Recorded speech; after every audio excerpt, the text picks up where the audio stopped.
नमस्कार। ऋषि वर्ष में आपका हार्दिक स्वागत है। पिछले सत्र में आपने सुना कि किस प्रकार ब्रह्मा जी ने केतकी पुष्प को अपने साथ मिलाकर असत्य का साथ देने के लिए मना लिया। लंबे समय तक अपनी अपनी दिशाओं में खोज करने के बाद अंततः वो क्षण भी आ गया जब दोनों देवता वापस उसी स्थान पर पहुंचे जहां से ये दिव्य परीक्षा शुरू हुई थी। विष्णु जी थके हुए थे, लेकिन उनके चेहरे पर एक अद्भुत शांति थी। उन्होंने विनम्रता से ब्रह्मा जी की ओर देखा और सत्य स्वीकार करते हुए कहा, मैंने बहुत प्रयास किया, पाताल की गहराइयों तक गया, लेकिन इस अनंत प्रकाश स्तंभ का अंत कहीं भी नहीं खोज पाया।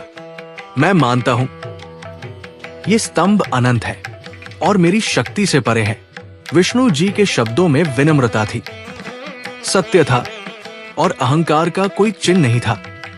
लेकिन ब्रह्मा जी ने कुछ और ही कहने का निर्णय लिया।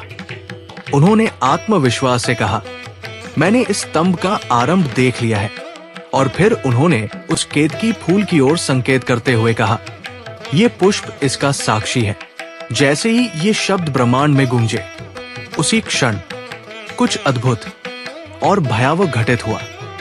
उस अनंत प्रकाश स्तंभ से एक दिव्य और गूंजता हुआ स्वर प्रकट हुआ, मानो स्वयं ब्रह्मांड बोल उठा हो।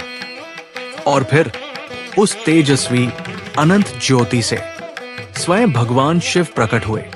उनका स्वरूप अत्यंत दिव्य था, अनंत प्रकाश से घिरा हुआ, जैसे सृष्टि की समस्त शक्तियां एक ही रूप में साकार हो गई हों।